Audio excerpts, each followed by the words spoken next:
श्री गोपाल भट्ट जी वृंदावन के एक संत, इनका नियम था, ये करते क्या थे, शालिग्राम शिला की सेवा करते। शालिग्राम शिला जानते हैं सभी, गोल गोल शिला शालिग्राम। तो शालिग्राम शिला की सेवा किया करते। एक दिन क्या हुआ, बोले वृंदावन में पोशाक बेचने वाला आया, कपड़े बेचने वाला आया, और जैसे ही वस्त्र बेचने वाला आया तो जितने संत थे अपने अपने ठाकुर जी के लिए सबने पोशाक खरीद लिया। हरिदास जी ने बाके बिहारी जी के लिए पोशाक खरीदा, हित हरिवंश जी ने राधा वल्लभ लाल के लिए, सबने अपने अपने ठाकुर के लिए लिया। लेकिन उसी समय गोपाल भट्ट जी बैठकर रोने लग गए। क्यों रोने लगे? गोपाल भट्ट जी रोते हुए कहते, अरे ठाकुर जी, सबने तो खूब सेवा कर ली, लेकिन तुम तो गोल मटोल हो, तुम्हारा श्रृंगार कैसे करूं? मेरी भी इच्छा होती है तुमको वस्त्र धारण कराओ, तुम्हारा सुंदर श्रृंगार करूं, लेकिन तुम तो गोल मटोल से हो, कैसे श्रृंगार करूं? रोने लग गए। और महाराज रोते रोते यमुना जी में जैसे स्नान करने गए, वापस लौट कर आए तो क्या देखते हैं, बोले गोपाल भट्ट जी ने देखा कि उनके दामोदर शालिग्राम शिला आज राधा रमण लाल जी के रूप में प्रकट हो गए, दिव्य स्वरूप धारण कर द्वादश अंगुल के। गोपाल भट्ट जी बड़े प्रसन्न हुए। और महाराज गोपाल भट्ट जी ने उस समय ठाकुर जी के लिए भोग के लिए जो अग्नि प्रज्वलित की थी, आज भी राधा रमण लाल जी के मंदिर में वही अग्नि है, बाहर से कोई अग्नि नहीं प्रवेश करती, कोई माचिस आदि का प्रयोग वहां नहीं होता। गोपाल भट्ट जी द्वारा प्रज्वलित उस भट्टी से ही ठाकुर जी के सेवा के लिए भोग निर्मित किया जाता है, ऐसा प्रभाव है। तो राधा रमण लाल जी की एक बड़ी सुंदर कृपा कुछ वर्षों पहले की घटना है। एक व्यक्ति था, वो व्यक्ति कर्ज में इतना पड़ा हुआ था, इतना उसके ऊपर कर्ज आ गया कि उसने अपना सब कुछ बेच दिया, घर द्वार सब कुछ बेचकर अपनी पत्नी अपने बच्चे को लेकर एक ट्रेन में बैठकर, रेलगाड़ी में बैठकर आगरा जाने लगा। एक राहगीर उस रेलगाड़ी में उसे मिला, उसने कहा, भैया कहाँ जा रहे हो? उस व्यक्ति ने कहा, क्या बताऊं, इतना कर्ज था कि अपना घर द्वार सब कुछ बेचकर अब आगरा जा रहे हैं, सोचते हैं कुछ मजदूरी कर लेंगे और मजदूरी करके अपना पालन पोषण करेंगे। उस राहगीर ने कहा, यदि जीवन का कोई आश्रय नहीं है तो कहीं और क्यों जाना, एक काम करो, वृंदावन धाम चले जाओ। अच्छा, वहां जाके करेंगे क्या?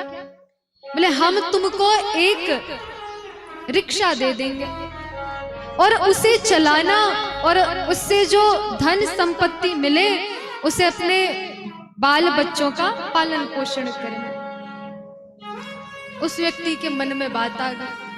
जैसे वृंदावन धाम आया, अब तो महाराज वृंदावन धाम आकर रिक्शा चलाना उसने शुरू किया।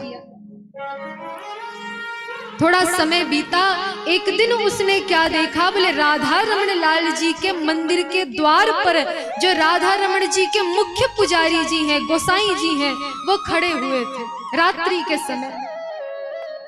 उस व्यक्ति ने कहा, गोसाई जी हम आपको घर छोड़ देते हैं।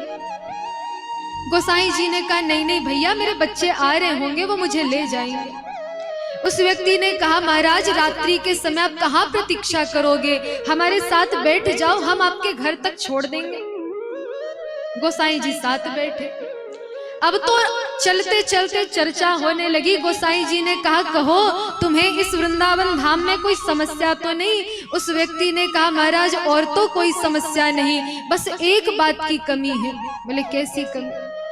मेरी एक बेटी है, 8-9 वर्ष की मेरी एक बेटी है, लेकिन मेरी उस बेटी को नेत्र से कुछ दिखाई नहीं देता, अंधी है। बस इसी बात का दुख मेरे जीवन है, बाकी और कोई दुख नहीं है।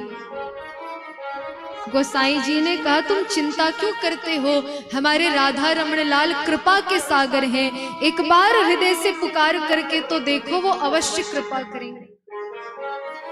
और उसी रिक्शा चलाने वाले ने रिक्शा चलाते चलाते राधा रमण लाल जी से पुकार की कि प्रभु आप सबकी सुनते हो, सबकी कष्ट विपत्ति दूर कर देते हो, एक बार मेरी पुकार भी सुन लो। और महाराज इतना कहकर उस व्यक्ति ने गोसाई जी को उनके घर पर छोड़ दिया। जैसे अपने घर पर पहुंचे, क्या देखते हैं, बोले मेरे घर के बाहर अपार भीड़ लगी, लोगों की इतनी भीड़ लगी हुई है। मन में भयभीत हो गया, हे भगवान कोई अनहोनी तो नहीं हो गई, कुछ बुरा तो नहीं हो गया। दौड़ा दौड़ा जाकर पूछा कि अरे भैया क्या बात है, इतनी भीड़ क्यों है। उसी समय उसकी बेटी दौड़ी दौड़ी आई और अपने पिताजी से लिपट कर कहती, पिताजी आज मुझे पहली बार इस संसार का दर्शन हो रहा है, आज मैंने पहली बार आपका दर्शन किया, आज मैंने पहली बार अपनी माँ का दर्शन किया है। व्यक्ति के नेत्रों से अश्रु प्रवाह हुए। महाराज उसकी स्थिति ऐसी हो गई कि दौड़ा दौड़ा गोसाई जी के घर पहुंचा, गोसाई जी के चरणों में गिरकर कहने लगा, महाराज आपकी बड़ी कृपा हुई, मैं धन्य हो गया। गोसाई जी ने कहा भैया तुम हो कौन। व्यक्ति ने कहा महाराज अभी तो आपको छोड़कर गया। गोसाई जी ने कहा भैया मेरी तबीयत इतनी खराब है कि मैं 15 दिन से राधा रमण लाल के मंदिर में ही नहीं गया, तो तुम मुझे छोड़ने कैसे आए। अरे मेरे बेटे जाकर सेवा करते थे, मैं तो 15 दिन से मंदिर पर ही नहीं गया और तुम कहते हो कि तुमने मुझे घर पर छोड़ा है। महाराज उस व्यक्ति के आश्चर्य की कोई सीमा नहीं रही और आज उसे प्रत्यक्ष राधा रमण लाल जी की कृपा का आभास हुआ कि गोसाई जी के वेश में कोई और नहीं, स्वयं राधा रमण लाल आए और आज राधा रमण लाल जी ने उसकी बेटी को नेत्र ज्योति प्रदान कर दी, उस पर कृपा कर। ये राधा रमण लाल जी की।